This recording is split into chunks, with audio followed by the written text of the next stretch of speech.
ኤርትራ ተሰሚዑ ዘሎ ሓድሽ ዝሕጉስ ብስራት ወይ ከዓ ዝሕጉስ ዜና ንኸባቢ 18 ዓመት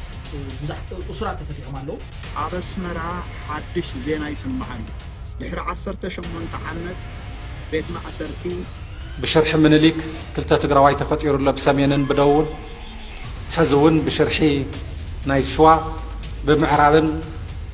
ብምብራቕን ክልተ ትግራዋይ ክፍጠር ብደቡብ ገጽ እውን ዘሎ ራያ እውን ያው ናብ ወሎ ገጽ ክኸይድ ክግበር ስለዚ ትግራዋይ ተበታቲኑ ኣብ ዝተፈላለዩ ከባቢታት ነንርእሱ እናተተፋነነ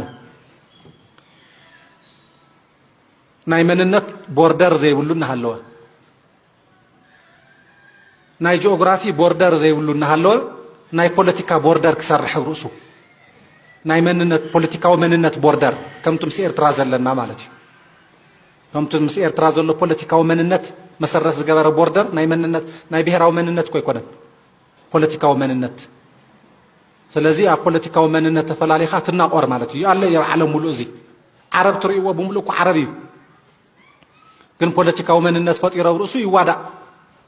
ሰሜን ኮርያን ደቡብ ኮርያን እኮ ሓደ ህዝቢ እዩ ፖለቲካዊ መንነት ፈጢሩ ይዋዳእ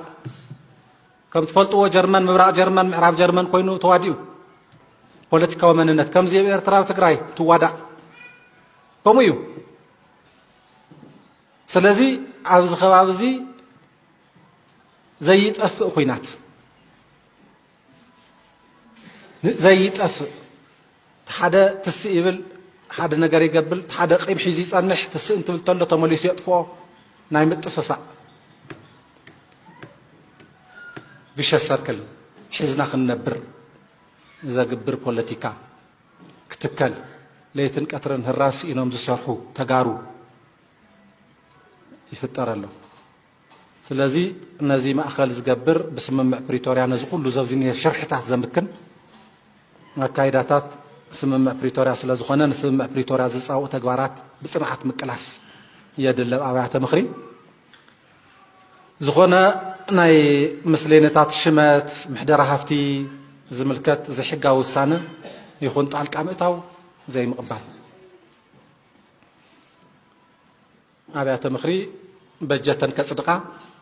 ካቢኔታተን ከዓ በጀት ከመሓድሩ ኣብያተ ምኽሪ ኦዲት ገይረን ስርዓት ብዘለዎ መንገዲ ሃፍቲ ብስርዓት ከም ዝተመሓደረ ክቆፃፀራ ጉድለታትን ትርከብ ተሓታትነት ከረጋግፃ እየን ሕገ መንግስታዊ ስልጣን ተዋሂወን ህዝቢ ኣሚኑ ውክልና ሂወን ካሊእ ትእዛዘ ይደልያን አይና እንደሊ ምስ ኤርትራ ከማይና እንደሊ እዚ መትከላው እዩ ምስ ኩሉ على تصاص ما خف عدل مسترخه ولا تفصمه عدل كتركب تلخ خف تفصمه نجيزيهم نسمع عدل ترخي بعنا مسين زوير ترى عدل ترخي بعنا مسين زوير ترى تعدل ترخي بعنا سراويت إيرترا حيزوهم زنبرو خبابتات سحبنا بلد خيد كله في حزبي نمت حواس اما اخر زنبر قدم ميلو مخل كان زنبره تبقل كان كترف كله في حزبي حدا حزبي ማለት ሲ ሰብ ይቀበል አይቀበል በዘይ ገድስ ሓደ ህዝቢ በቃ ሓው ማለት ብሉ ፖለቲካሊ ዝዝረብሑና ዘይኮነ ሲ ሓው ህዝቢ ቆይ በቃ ኣብዛላም በሳነ ሰንዓተን ዘሎ ከመይ ይርካ ከፈል አብራማ ሰገራማ ወይ ሰገም ይርካ ተዝኸፈት በሐምዳይት ሕማራ ዘሎም ነሰገሩ ዘሎ كنا ما لو تقرنيا تقراواي ያለው ከምዛ ለምትሖ ሓደ ዓይነት ህዝቢ ስለዚ ተዋሲቡ ተዛኒዱ ንዘመና ዝነብር ህዝቢ ኣብዚ ሓለፈ 20 ገለ ዓመታት ከዓ ፀገም ኣጋጢምዎን ስለዚ ዝፀገም እዚ ኣብኡ ክነብር ይደልን ዘሎ ሰብ ኣብ ፀገም ምንባር ካሊእ ፀገም ከም ዝወልድ ከዓ ፈሊጥዎን ኣብቲ ሰዓታት መንጎ ህዝቢ ትግራይን ኤርትራን ዝተፈጠረ ነቓ ኣብ 2013 ጀኖሳይድ ወሊዲ ስለዚ ኣብ ነቓ ክነብር ይደልን ዘሎ ህዝቢ ትግራይ ኣብ ነቓ ኣይነብርን ይብለን ምስ ጎረቤታይ ሽውነት የድልየኒ እዩ ምዝርራብ የድልየኒ እዩ እዚ ማለት ዝሓለፈ ፀገም ዝሓለፈ ገበን ተሓዚቡ ብማይ ይኸይድ ማለት እዩ ተሓታትነት ዝተሰርፍ ኣብ ተሓታትነት ንሓሳን ዕርቅን ዝተርፍ ንሓሳን ዕርቅን مهين مزررات زدلي مزررات أنا مرد دا تقمطه نسوت قورو مالت زي እንታይ ዳ እዩ ሽማሽም ዝወፀሉ ዘሎ ምክንያቱ ህዝቢ ትግራይ ኣብ ናይ ምጥፍፋእ ፕሮጀክት ኣይኣትን ኢሉ ኣብ ናይ ሰላምን ሕውነትን ፕሮጀክት እየ ዝሰርሕ ስለሳለ ናብታ ዝተደለየት ፕሮጀክት ሰተት ኢሉ ክኣት ስለ ዘይከኣለ ሽማሽም ይወፀና ከመይ ገይሩ ናይ ህዝብታት ሕውነት ናይ ህዝብታት ርክብ ናይ ህዝብታት ሓድነት ከመይ ገይሩ ብኻሊእ መንገዲ ሽም ክወፀሉ ይኽእል شم زوج ولا زلنا بس قاس لا زبازل شو ما هزب تقرأ زمت معك كم تناي قدم 360 ديجري المعصاو زي متكونه تاعك تقاس لا زلنا راه تسميع زلو حدش زحقس بالسرات ወይ ካዝ حقس ዜና لو ما عندي ابقصات محبراوي ميديا تسمعكم مو خم زلخم انت زي سمعكم ودما نخباب 18 ዓመት ብዙሕ اسرات ተፈቲሖም አለው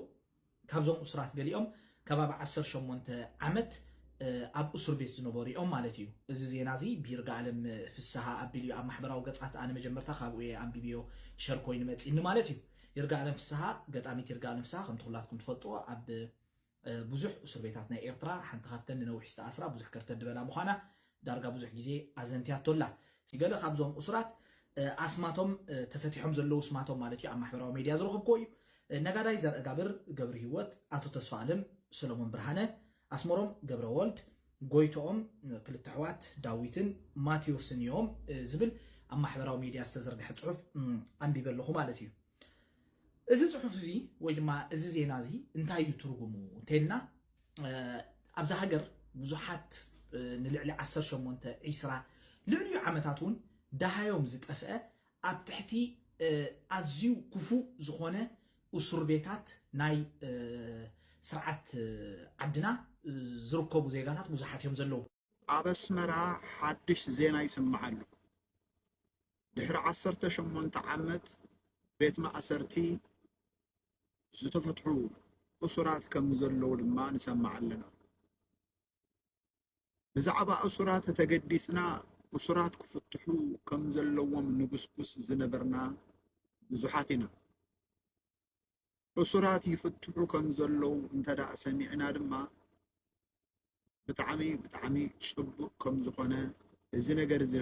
قصل بفلاي اتي أبيت ما أسرت زلو إرتراو زيجا بمفتحو نزي زينا زي مسمعنا بزي قدس قبلدي من قصة إرتراز لنا دقفي كنت قومو انقع نبيتهم بسلام نابتا سدرهم بسلام تحوسوا اتوم تريفهم زلو كمزي حجن سنقو زلنا زتفتحو زيغاتات خمو تفتحهم بحكي اتوم ازيوم زنافقوهم زبهبوهم سدرابيتهم كحقفو نمن يمن ازنقرزي بزيادة كسرحلو دما كتبابع انتن حساب يهب اتوم زتفتحو اسرات زيغاتاتنا دما انكو حق وسكم اتوم سدرابيتون انكو حق وسكم كبلفتو سسناي